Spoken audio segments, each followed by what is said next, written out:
Professor Zix wobbled nervously, his 7 eye stalks darting as he drifted into the amphitheater of the Galactic University of Peace and Harmony. Today wasn't just any day. Today, he would teach his first human student, a Deathworlder from Earth. The tales about humans were infamous, but surely they were exaggerated. This was, after all, an academy devoted to intergalactic peace. Settling onto his floating platform, Zix immediately spotted the human in the crowd. It was impossible not to. The figure towered over every other student, with a hard, armor-like shell that seemed made for battle. The human's sharp gaze roamed the hall, scanning for threats in this sanctuary of learning. "Welcome to class," Zix began, his voice wobbling slightly as his translator crackled to life. "Today, we're joined by a visitor from Earth. Please join me in extending a warm welcome to our new classmate, the alien students, a fascinating assortment of beings with tentacles, fur, and crystal forms, turned to observe the human, their curiosity mingling with a hint of unease. A few of the gelatinous ones quivered, instinctively reacting to the human's mere presence. The human leaned back in his sturdy chair, flashing a grin that could freeze any prey. "Hey there, Professor. Name's Jack Danger. Can't wait to see what all this peacekeeping stuff is about. Sounds like it'll be entertaining." Professor Zix felt a shiver ripple through his gelatinous body. The human's words seemed ominous, but surely it was just his nerves playing tricks. "Right, well," Zix stammered, regaining his poise. "Today we're going to explore non-violent communication techniques to resolve conflicts peacefully. Let's begin by discussing a recent example. Can anyone recall an incident where better communication might have prevented conflict?" A delicate, winged creature raised a shimmering limb. "Perhaps the misunderstanding between the Zorians and the Vulpes, when the Zorians mistook a Vulpian greeting for a war threat?" "Excellent example," Zix said, pleased. "Now, how could we have avoided that misunderstanding?" Before anyone could respond, a scoff echoed from the back. Every sensory appendage in the room turned to Jack, who was shaking his head, barely containing his amusement. Wait,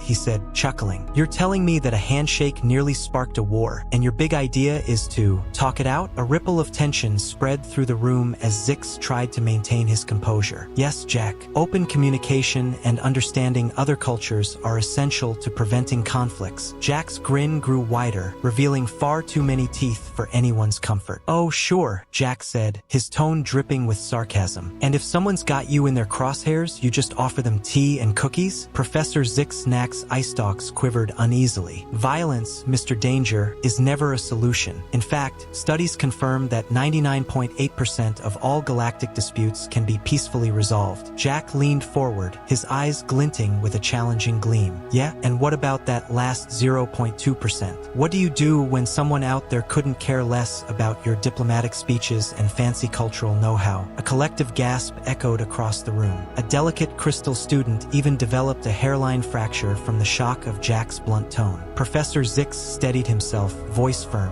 "Mr. Danger, I ask that you choose your words with care. This class is dedicated to peace, not aggressive posturing." Jack threw his head back, laughing, a sound that rippled through the students, shaking the fur, shells, and jelly-like forms of his classmates. "That's rich. You want to know what real conflict resolution looks like? Let me demonstrate." Before anyone could respond, Jack was already on his feet. He moved with surprising speed, vaulting over rows of seats until he stood right in front of the professor's podium. "Lesson 1, Jack said, voice cutting through the stunned silence. "Always expect the unexpected." He reached out and tapped Professor Zix's neck, who let out a startled gurgle as his gelatinous form wobbled. "You see," Jack continued, casually circling the professor, "not everyone out there plays by your rules. Sometimes you need to be ready to get your hands dirty." The class watched in horrified fascination as Jack demonstrated quick, fluid movements, using the professor's trembling form as an impromptu sparring partner. "I'm not saying you always have to use force," Jack explained, weaving as if dodging an invisible attack, then countering with a swift jab that sent ripples through Zix's body. "But when it comes down to it, you'd better know how to defend yourself." Professor Zix's eye stalks darted around wildly in a mix of panic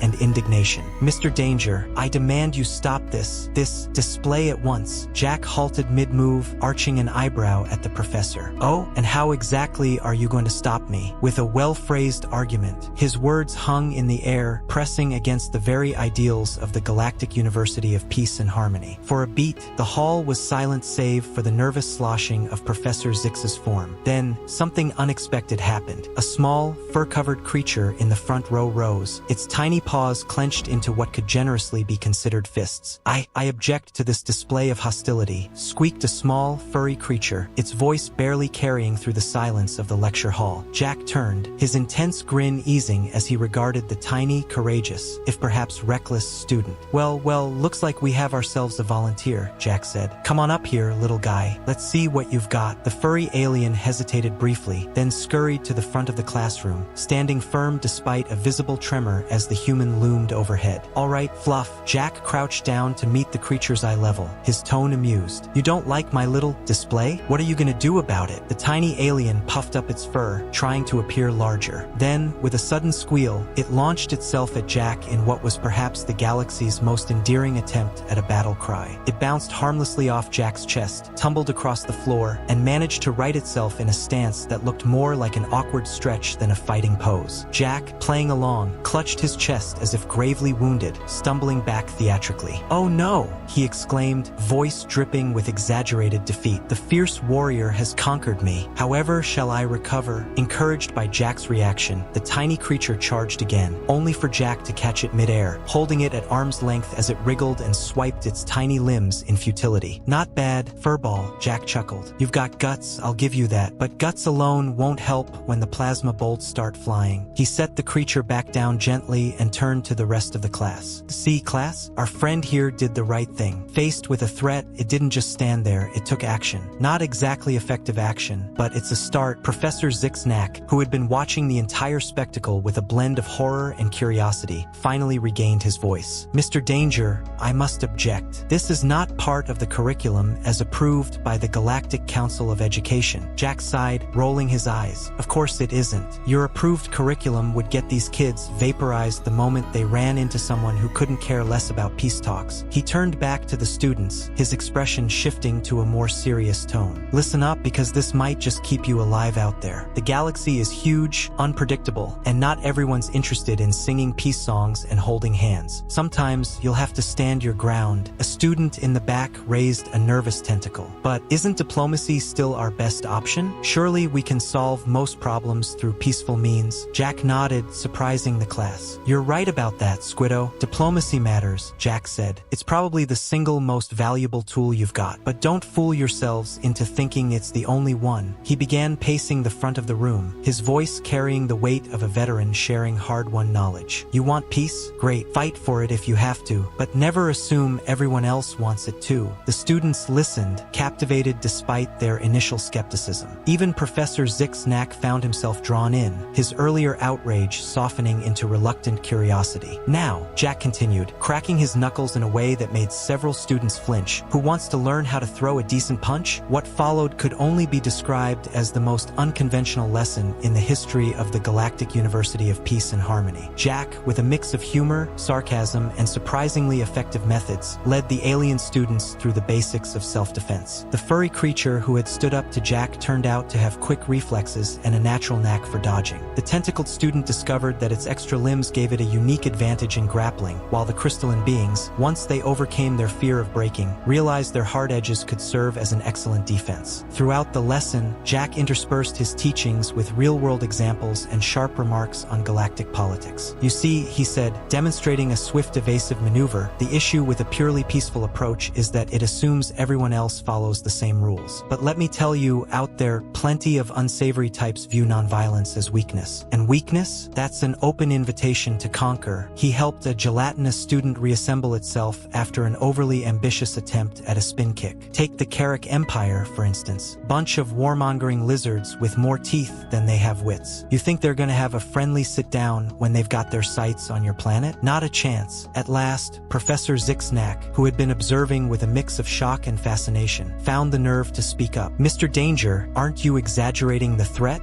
We do have Galactic Council peacekeeping forces, after all." Jack let out a laugh that startled the room. "Peacekeeping forces? You mean those underfunded, poorly equipped, glorified patrol squads? How much good did they do when the Vexker Horde decided to turn the Pleiades cluster into their firing range?" A wave of discomfort rippled through the students as they digested his words. The Vexker incident lingered heavily in the minds of many, a devastating conflict that had raised peaceful worlds before the Galactic Council could even assemble for an emergency response. "But that was an isolated incident," Professor Zixnack protested, his eye stalks trembling with feeling. Statistics clearly show that peaceful negotiation works in the vast majority of situations. Jack fixed the professor with a steady gaze. You're right, Professor. It works until the one time it doesn't. And when that moment comes, you'd better have something besides nice words and good intentions to rely on. He turned back to the class, his tone becoming even more serious. I'm not saying you all need to become war-hungry maniacs. The galaxy's already full of them. But there's a middle ground between rolling over and making the first move without a second thought. Jack began to pace, his movements bringing to mind the predatory creatures from several students' home planets. It's called being prepared. It means knowing how to protect yourself and the people you care about if and when the time comes. Sometimes, the best way to maintain peace is by being ready for a fight. A small, hesitant voice from the back of the room spoke up.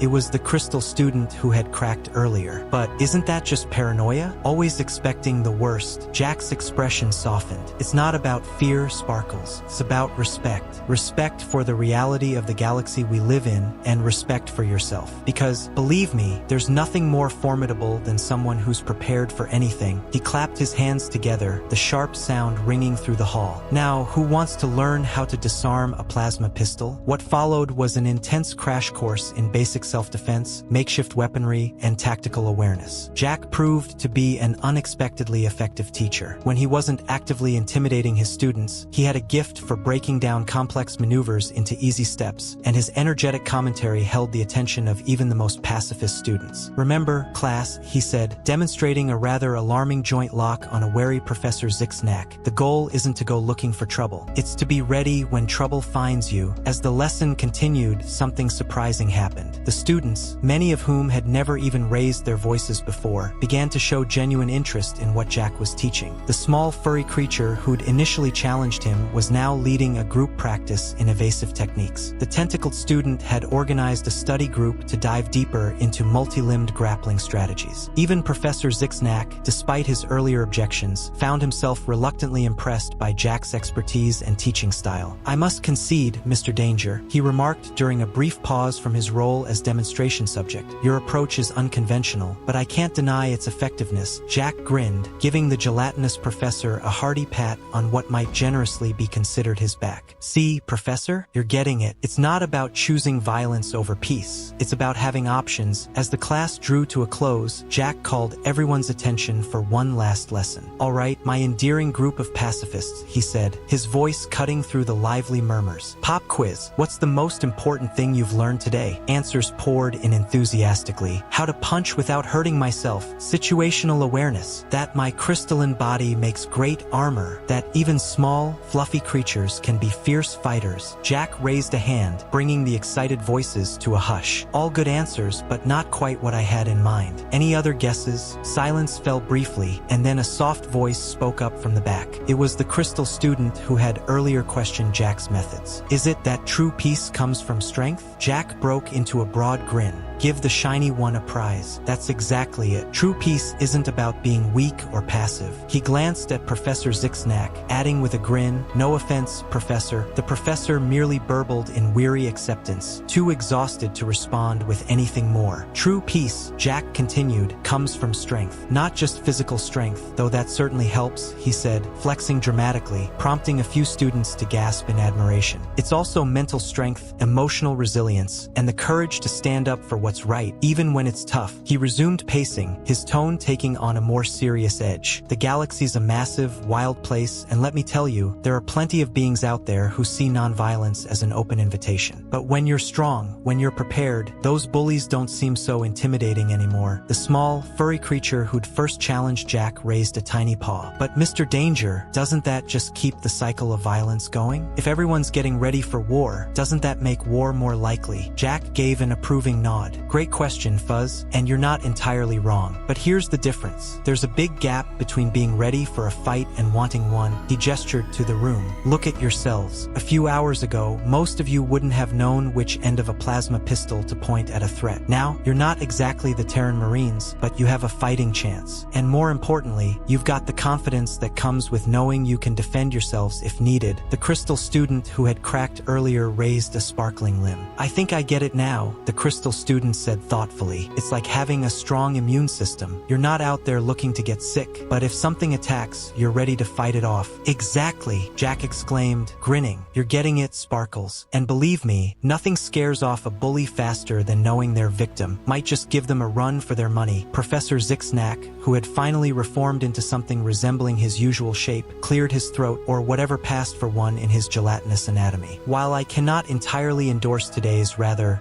physical approach, I must admit Mr. Danger has made some interesting points about conflict resolution. Jack raised an eyebrow, smirking. Well, slap me silly and call me a zillion moon squid. Did I just hear the professor admit I might have a point? Zix's eye stalks dipped, perhaps in a bit of embarrassment. Let's not go that far, Mr. Danger, but I'm willing to concede that perhaps our curriculum could benefit from a more well-rounded approach to handling conflict. A cheer rose from the students, making Zixnack wobble. Jack looked both amused and oddly touched by their enthusiasm. Well, would you look at that, he muttered, shaking his head. Seems there's hope for you peace lovers yet. As the excitement settled, Jack clapped his hands. All right, class dismissed. And remember, next time some intergalactic tough guy tries to give you grief, show him what you've learned. Just, try not to start any wars. Paperwork's a nightmare. The students filed out, buzzing with excitement and already practicing the moves they'd learned. A few small mishaps occurred, including a minor collision and the crystalline student brushing up against a doorframe a bit too closely. When the last student had left, Jack turned to Professor Zixnack, offering a genuine smile. Thanks for not kicking me out, Professor. I know I'm not exactly your usual guest lecturer. The professor's eye stalks wavered in what might have been a shrug. I must admit, Mr. Danger, that while your methods are unconventional, it's hard to deny the results. Perhaps there's value in a more practical approach to peace. Jack chuckled. Well, don't go announcing it everywhere. Might mess with your pacifist reputation. As they walked out of the lecture hall, Professor Zixnack looked at Jack with a curious expression. I must ask, Mr. Danger, why did you come to our university, really? Surely it wasn't just to disrupt my class and teach a room of pacifists how to throw punches. Jack's expression softened, turning almost serious. You want the truth, Professor? I came here because I was worried. Worried that all this focus on universal peace and harmony might leave you folks vulnerable. The galaxy's getting more dangerous, and I couldn't stand the idea of sending these students out there without knowing how to protect themselves. He paused, glancing back at the now empty classroom. But,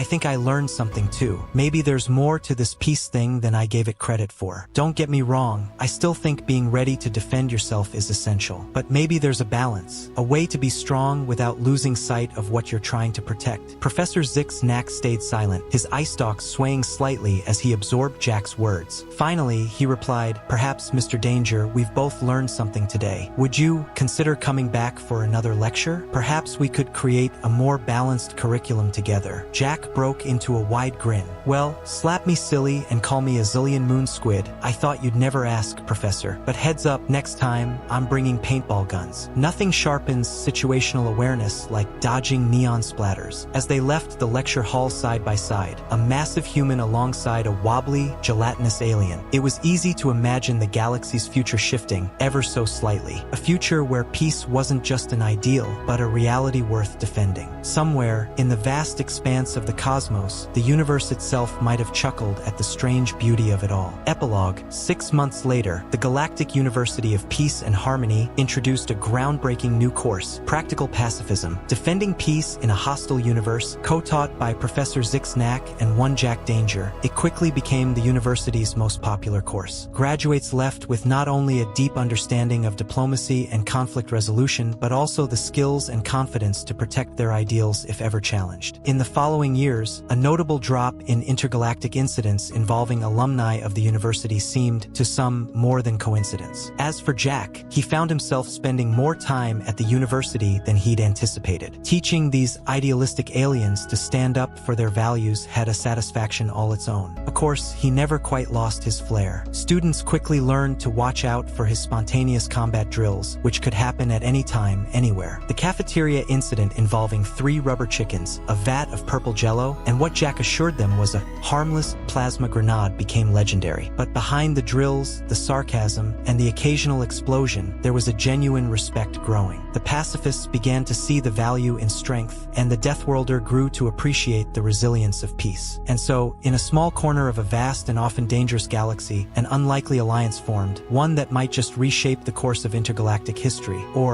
at the very least, make the next Galactic Council meeting far more entertaining.